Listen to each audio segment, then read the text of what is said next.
ସୁରେଶ ପ୍ରସାଦ ବାବୁ, ଆପଣଙ୍କ ଗୃହରେ ଏବଂ ଆପଣଙ୍କର ଝିଅ ଏବଂ ମାନଙ୍କ ଉପରେ ପୁଅମାନଙ୍କ ଉପରେ ତନ୍ତ୍ର ଅଛି ତଥା ଆପଣଙ୍କର ପତ୍ନୀଙ୍କ ଉପରେ ମଧ୍ୟ ତନ୍ତ୍ର କ୍ରିୟା କରାଯାଇଛି। ଆଣ୍ଠୁ ଅଣ୍ଟା ମାଂସପେଶୀରେ କଷ୍ଟ ହେଉଛି, ପୀଡ଼ା ଲାଗି ରହୁଛି, ପିଲାମାନଙ୍କର ଭାଗ୍ୟରେ ପରିବର୍ତ୍ତନ ହେଉନି, ପିଲାମାନଙ୍କ ଭାଗ୍ୟରେ ସଫଳତାକୁ ଅପହୃତ କରିକି ରଖାଯାଇଛି, କୌଣସି କାର୍ଯ୍ୟ କଲେ ସଫଳତା ମିଳୁନାହିଁ, ସୌଭାଗ୍ୟ ମଧ୍ୟ ନଷ୍ଟ କରିବାର ତନ୍ତ୍ର କ୍ରିୟା କରାଯାଇଛି ଏବଂ ବୈବାହିକ ଜୀବନକୁ ନଷ୍ଟ କରାଯାଉଛି, ଯାହାକୁ କୁହାଯାଏ ସୌଭାଗ୍ୟ ନଷ୍ଟ କରିବାର ତନ୍ତ୍ରକ୍ରିୟା।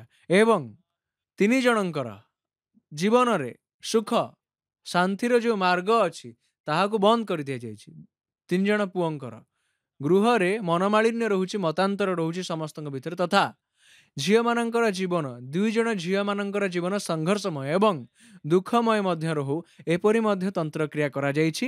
କ୍ରୋଧ ଚିଡ଼ଚିଡ଼ାପଣ ରହିବ ଏବଂ ପିଲାମାନଙ୍କୁ ଜିଦ୍ଦି, କ୍ରୋଧୀ ଏବଂ ନିଶାଗ୍ରସ୍ତ କରିବା ପାଇଁ ମଧ୍ୟ ତନ୍ତ୍ରକ୍ରିୟା କରାଯାଇଛି ତଥା ଜୁଆ ଆଦି ଖେଳିବା ପାଇଁ ମଧ୍ୟ ଉତ୍ସାହିତ କରାଯାଉଛି।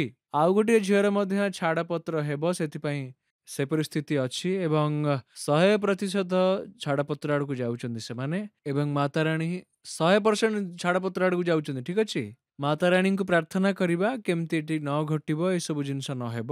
ବାକି ମଧ୍ୟ ଆପଣଙ୍କ କାଟ ସମୟରେ ମୁଁ ସବୁ କିଛି କରିଦେବି। ଠିକ ଅଛି, ନିଅନ୍ତୁ।